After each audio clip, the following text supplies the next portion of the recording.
नमस्कार दोस्तों, ब्लडी सत्य के आज के इस एपिसोड में आप सभी लोगों के सामने इस वैलेंटाइंस डे के उपलक्ष्य में वैलेंटाइंस डे हॉरर स्टोरी लेकर आ गया हूं। टाइटल थंबनेल देखकर तो समझ ही गए होंगे, और जो नहीं समझे होंगे अब ध्यान से समझो, क्योंकि ये कहानी, ये घटना आपके जहन में कुछ ऐसा बैठा कर रख देगी कि आप किसी भी अनजान इंसान के प्रति अपने मन में जाने अनजाने में एक ऐसा डर बैठा लेंगे कि अगर आप लड़के हैं और गर्लफ्रेंड ढूंढ रहे हैं, और अगर आप लड़की है और बॉयफ्रेंड ढूंढ रहे हैं, तो कतराने लगेंगे, दूर भागने लगेंगे। राज नाम का एक लड़का मुंबई में ही रहता था। बहुत अच्छी जिंदगी चल रही थी, किसी तरह की कोई कमी नहीं थी। नागपुर से आया हुआ था। 21-22 साल की उम्र में ही मुंबई में सेटल हो गया था।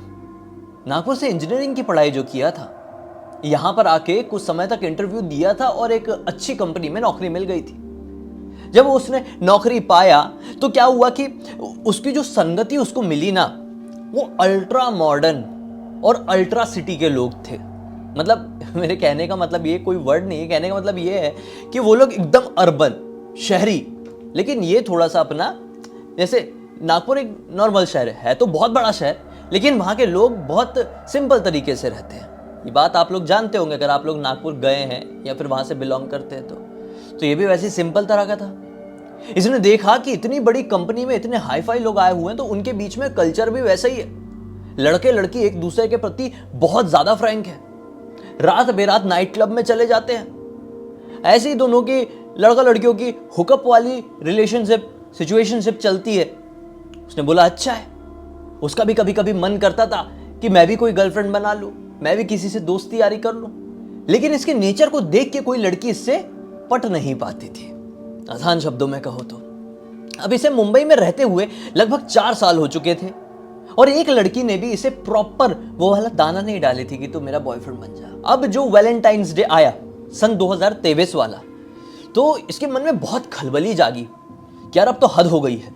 कॉलेज में एक लड़की भी आई थी, उससे भी क्रश हो गया था, वो भी साथ वाला दोस्त पटाकर लेकर गया। कुछ कुछ लड़कियों के प्रति अट्रैक्शन आता है तो बिल्कुल भैया आके बोल देती है, तो अच्छा नहीं लग रहा है, मुझे कोई ना कोई गर्लफ्रेंड चाहिए। वैलेंटाइंस डे आया ही, इसने मतलब वैलेंटाइंस वीक चल रहा था अभी, तो इसने देखा कि इसके साथ के जितने भी कॉलीग्स हैं ना, वो वैलेंटाइंस डे मनाने की प्लानिंग कर रहे हैं कि कहां पर जाएंगे, अपने पार्टनर को कैसा गिफ्ट देंगे, कैसे सेलिब्रेट करेंगे। और इसके मन में बड़ी चलबली होती थी, मतलब इसको बहुत आग लगती थी यार। इसने बोला कैसे भी करके 14 फरवरी से पहले, 2023 के 14 फरवरी से पहले एक गर्लफ्रेंड सेट कर डालूंगा। 12 फरवरी तक लिटरली कुछ भी नहीं हुआ। ऑफिस में आया हुआ था, मुंह लटका के बैठा हुआ था। इसका एक कलीग इसके पास आता है, बोलता है क्या हुआ भाई, इतना मुंह सड़ा के क्यों बैठा है? तो राज बोलता है कि तुम लोगों की तो चांदी चांदी, मजे ही मजे, मुझे तो कोई लड़की एकदम भैया जैसा भाव भी नहीं दे रही है यार। मतलब कम से कम मुझे देखे गुस्सा तो करे, गाली तो दे, ऐसा इग्नोर क्यों करती है मुझे लड़कियां? यार मुझे गर्लफ्रेंड चाहिए यार, अभी सहन नहीं हो रहा है यार, बहुत हो गया यार। इतने बड़े शहर में इंटेलिजेंट लड़का था, इतने अच्छे परसेंटेज है, इतनी अच्छी सैलरी वाली नौकरी है, इतनी हाईफाई कंपनी में जॉब करता हूं, एक लड़की नहीं पट रही है। उसका दोस्त बोला कि भाई आज के ज़माने में इतना आसान नहीं है, मैं तुझे एक डेटिंग ऐप के बारे में बताता हूँ। उसने एक डेटिंग ऐप बताया। इसने बोला हाँ यार ये तो अच्छा है। इसने स्वाइप लेफ्ट राइट ये सब किया, और एक लड़की थी सुनैना नाम की, उसने इसकी रिक्वेस्ट को एक्सेप्ट कर ली। इसने सुनैना के उस डेटिंग ऐप के बायो में कुछ अजीबोगरीब चीज़ नोटिस भी किया था।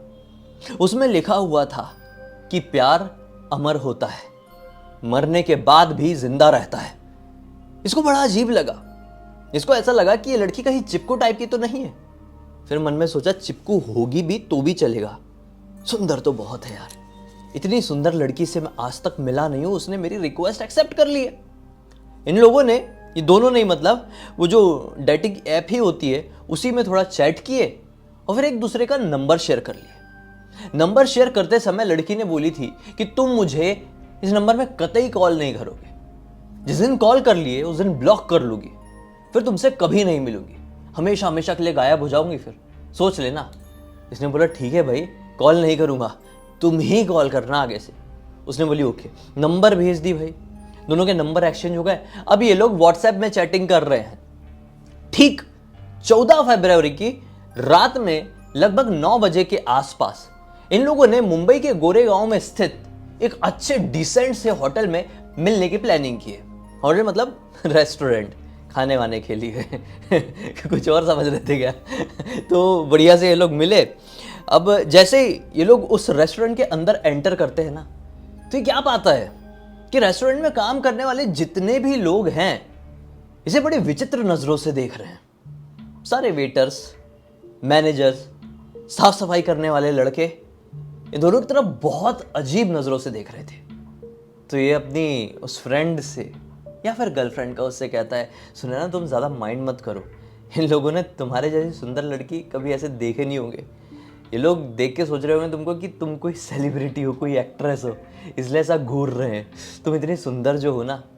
सुनैना ने भी हल्की सी मुस्कुराहट दी और ये लोग एक टेबल में जाके बैठ गए।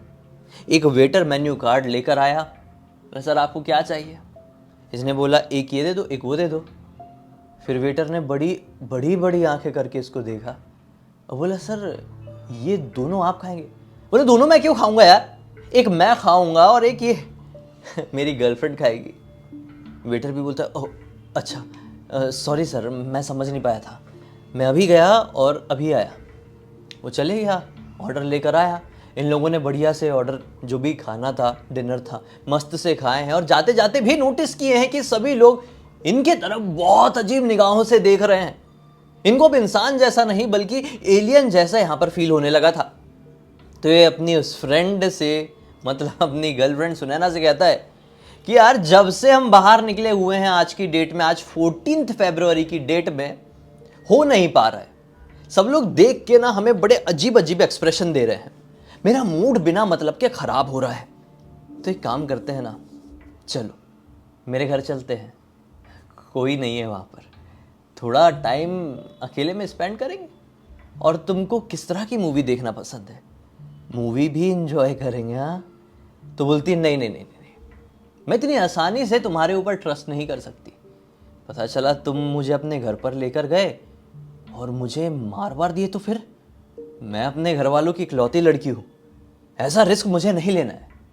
अगर तुम्हें मेरे साथ टाइम स्पेंड करना ही है भाई, तो मेरे घर चलो ना, यहाँ से ज़्यादा दूर भी नहीं है। गोरेगांव में तुमने आर्य कॉलोनी का नाम तो सुने होंगे। ये बोलता है, हाँ आर्य कॉलोनी बहुत अच्छे से जानता हूँ, बस उसके थोड़े आगे रॉयल नाम का एरिया पड़ता है।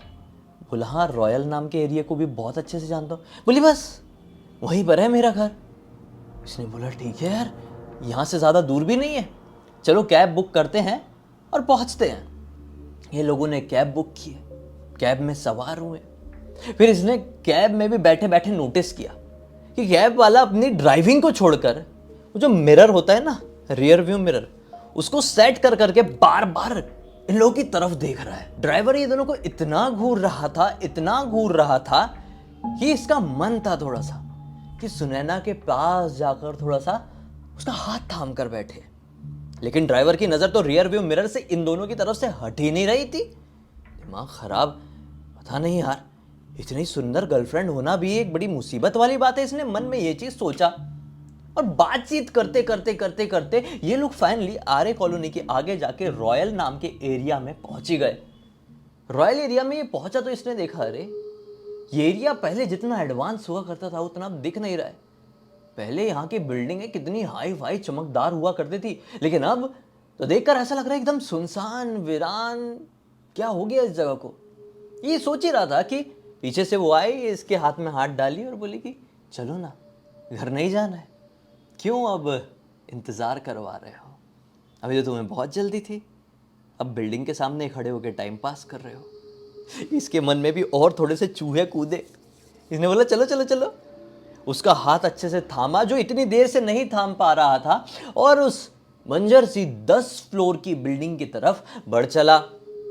जैसे ही उस बिल्डिंग की लिफ्ट आई, जर्जर हालत में, वो शटर वाली लिफ्ट, आज के जमाने जैसी नहीं वो जो ऑटोमेटिक बंद हो जाती, नहीं, लिफ्ट आई वो शटर से खोलने वाली, चैनल गेट जो होता है, खोले। ये लोग अंदर गए और देखे कि वो जो लिफ्ट में जो बटन्स होती है ना, उसमें से सिर्फ 0 की बटन थी मतलब ग्राउंड फ्लोर की, और डायरेक्टली 10वें फ्लोर की थी।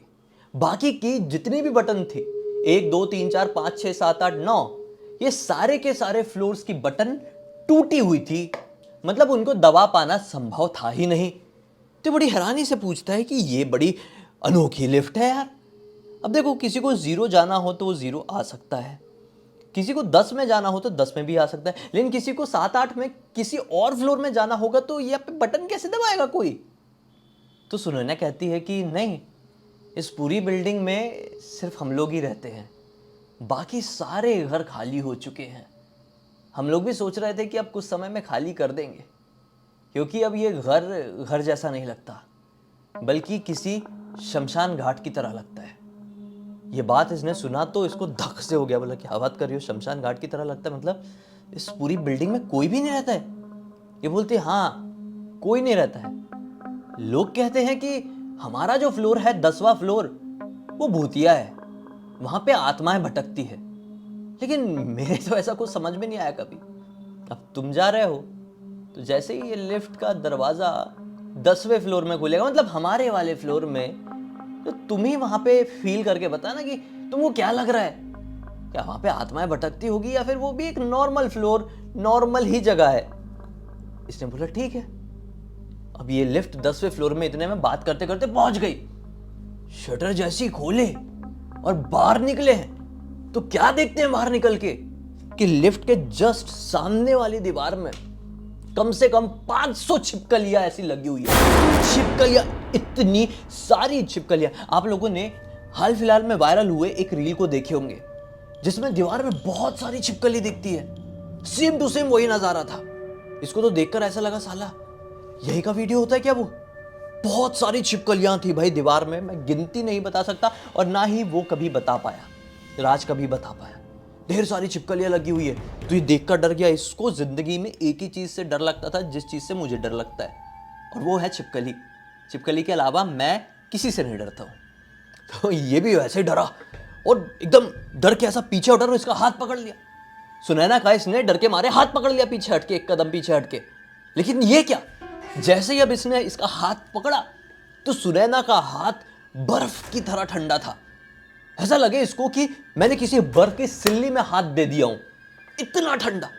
इसने डर के मारे ऐसा हाथ छोड़ा, बोला कुछ करंट हरंट जैसा लगा कि इतना ठंडा। और फिर सुनैना की तरफ देखा तो सुनैना उन छिपकलियों को देख के ऐसी स्माइल कर रही थी जैसे कि सुनैना को कोई उसका स्वादिष्ट भोजन मिल गया हो। कई दिनों से भूखी हो, ऐसे उसके मुंह से लार टपकने लगी थी, और सिर्फ छिपकलियों को देख के स्माइल कर रही थी ऐसी वाली। इसने बोला सुनैना तुम्हारे मुंह से लार क्यों निकल रही है। इसने कुछ नहीं बोली करके गई और ढेर सारी छिपकलियां हाथ में ली और खच खच खच करके खाने लगी। ये जोर से देख के चीख दिया इस चीज को, और जैसे ये पलट के नीचे जाने को हुआ, बोला मैं लिफ्ट से भागता हूं। ये क्या, लिफ्ट तो नीचे जा चुकी है। ये अभी इधर उधर होके सीढ़ियों का रास्ता देखने लगा कि मैं सीढ़ियों से नीचे जाऊं, और इसको इधर गया उधर गया, सीढ़ियों वाला रास्ता दिखा ही नहीं। सुनैना जोर से चिल्ला के कहती है कितनी भी कोशिश कर ले, अब यहां से भाग नहीं पाएगा। मेरे साथ मेरे कमरे में तुझे चलना ही होगा। उसकी इस डरावनी आवाज को सुनकर, उसकी इस हरकत को देखकर अपना राज समझ चुका था। वैलेंटाइंस डे तो अब शुरू हुआ है, किसी नॉर्मल लड़की के साथ नहीं, एक चुड़ैल या एक पिशाचनी के साथ। बस फिर क्या था भाई, इस फ्लोर में जितने भी दरवाजे थे उन्हें कोई धड़ धड़ धड़ धड़ धड़ धड़ धड़ धड़ धड़ करके पीटने लगा, जैसे कि दरवाजों के अंदर कोई है और बाहर निकलने के लिए बेताब हो रहा है। ये बस ये समझ चुका था मेरी जान मुझे किसी भी कंडीशन में यहां से बचानी है, या फिर एक झटके से मुझे सपने से जाग जाना है। ये इस सिचुएशन को या तो एक बुरा सपना समझ रहा था, या तो अपनी मौत का दरवाजा। अब ये उसके तुरंत पैर में जाके गिर जाता है, बोलता है मुझे छोड़ दो, मैंने तुम्हारा कुछ नहीं बिगाड़ा, मुझे जाने दो, मुझे माफ कर दो, मुझसे कोई गलती होगी तो। ये चिल्ला कर कहती है ऐसे कैसे जाने दूं, तेरी क्या गलती नहीं है, सब खत्म करके रख दिया था तूने। प्यार अमर होता है ये मैं मानती थी, लेकिन तूने मेरी सोच बदल कर रख दिया था, भूल गया मुझे। जैसी उसने ये बात बोली, लड़की यानी सुनैना का चेहरा पूरी तरीके से चेंज हो गया, एकदम झुलसा हुआ, डरावना, बिना खून का सफेद सा दिखाई देने लगा। उसे देखकर ही रह गया। इसे देखकर ऐसा लग रहा था कि मैं इस लड़की को शायद जानता हूं। एकदम स्पीचलेस, इसका खून सूख चुका है। क्या बोलूं क्या करूं कुछ समझ में नहीं आ रहा है। कितने में इसका गला पकड़ के उसको हवा में उठा दी और बोली, तुझसे बहुत प्यार करती थी मैं।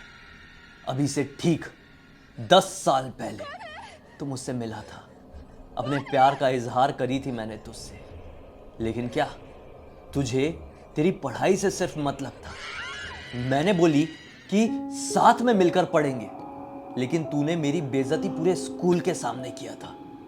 उस बेइज्जती को मैं संभाल नहीं पाई थी और मैंने खुद को खत्म कर लिया था।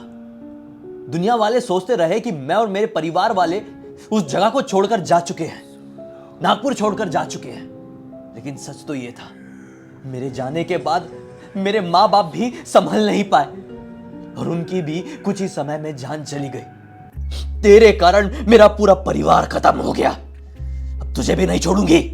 ऐसा बोल के उसका गला पूरा निचोड़ ही दी और खट से ऐसी आवाज आई और ये जमीन में। बस फिर क्या था, ये जागा। इसको लगा कि मैं नर्क में जागा हूं सीधा, मेरी मृत्यु हो चुकी है, लेकिन नहीं, ये उस बिल्डिंग के बाहर पड़ा हुआ था। लगभग सुबह के 5 बज रहे थे, अंधेरा सा था, लेकिन इसको रियलाइज हुआ कि अब मुझे भागना चाहिए। ये भागे भागे भागे भागे और इसको एक कार वाला दिखाई दे दिया। इसने लिफ्ट मांगा, सर मुझे बाहर तक छोड़ दो। आरे कॉलोनी थोड़ा जंगल वाला एरिया है। कार वाले ने उसको बिठाया, कुछ पूछा नहीं, कार वाला समझ चुका था इसके साथ कुछ गड़बड़ है, इससे ज़्यादा बात नहीं करेंगे, खाली मदद कर देते हैं। इसको उतार दिया एक हॉस्पिटल के सामने। ये हॉस्पिटल में गया, खुद से बोला कि मुझे बॉटल लगाओ, बहुत कमज़ोरी लग रही है। ये ठीक होके खुद से अपने एक दोस्त अजीत के घर पहुंचा, पूरी घटना का जिक्र किया और फिर बेहोश हो गया, लिटरली फिर बेहोश हो गया। उसके बाद इसे ठीक सिचुएशन में आने में, ठीक अपने माइंडसेट में आने में लगभग 7 से 8 महीने लग गए और अभी कुछ टाइम पहले ये नॉर्मल हो पाया। नौकरी जा चुकी है, शहर जा चुका है, अपने गांव, अपने नागपुर में ही रह रहा है, सॉरी नागपुर शहर में ही रह रहा है और अपनी जिंदगी आगे कंटिन्यू करने की सोच रहा है, कोशिश कर रहा है। लेकिन अब जिंदगी शायद पहले की तरह नॉर्मल नहीं हो पाएगी, क्योंकि इसने कुछ ऐसा एक्सपीरियंस कर लिया जो कोई भी सुनेगा कहेगा, अरे बेवकूफ बना रहा है क्या, फिल्म चल रही है क्या। सच में ऐसे भूत प्रेत एग्जिस्ट नहीं करते हैं और ऐसी घटनाएं तो कतई भी नहीं, लेकिन मुझे विश्वास था तो ये कहानी मैं आप लोगों के सामने लेकर आ गया। किसी ने लिख के भेजा था, बोला भाई लिखो, दुनिया को बताओ, ताकि सभी को समझ में आए कि किसी का दिल ना तोड़े। उन्हें मना करने के तरीके होते हैं, किसी की बेइज्जती ना करें। और बस इसी एक नोट के साथ इस कहानी का अंत करते हैं। अब तक इस वीडियो को देख लिया तो लाइक जरूर कर देना, चैनल को सब्सक्राइब करके बेल आइकन के ऑल के ऑप्शन में क्लिक करना, क्योंकि इसी तरह के हैरान कर देने वाले खौफनाक वीडियोस डेली आप लोग के सामने लेके आता रहता हूँ। इंस्टाग्राम की लिंक इस वीडियो के डिस्क्रिप्शन बॉक्स में मिल जाए, क्लिक करके डायरेक्टली वहां पर पहुंच जाना। और इसी तरह की कोई भी कहानी, टॉपिक या जानकारी आप लोग के पास भी है तो लिख भेजना, हो सकता है मेरा अगला वीडियो कल आपके हिसाब से ही बन रहा हो। तो चलिए कल फिर से मिलते हैं, तब तक के लिए बहुत बहुत धन्यवाद। आपका दिन शुभ हो।